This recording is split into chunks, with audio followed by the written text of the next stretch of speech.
What are the different type of tea varieties found in India? To know, watch this video till the end.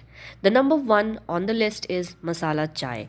It's a centuries old Indian tea that combines black tea leaves with spices like cinnamon, cardamom, cloves, ginger and bay leaves. Number 2 on the list is Darjeeling tea. It's grown in the Darjeeling district of West Bengal. This tea is known for its delicate flavor and aroma. Third on the list is Assam tea. Known for its robust and malty flavor, this tea is a popular choice for breakfast, tea, and blends. Fourth on the list is black tea.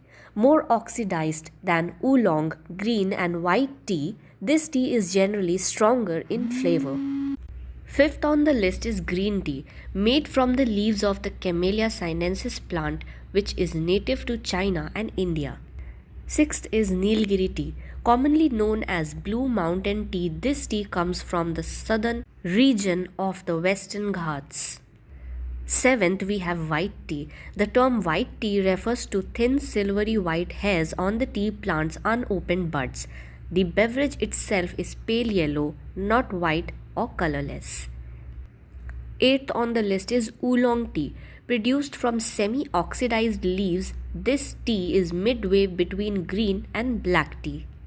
Ninth on the list is noon chai, also called pink tea or gulabi chai. This tea comes from the valleys of Kashmir and is made with green tea leaves, milk and baking soda. These were few famous teas that are found in India and can be enjoyed while traveling through various states in India. Which tea is your favorite? Let us know in the comments below.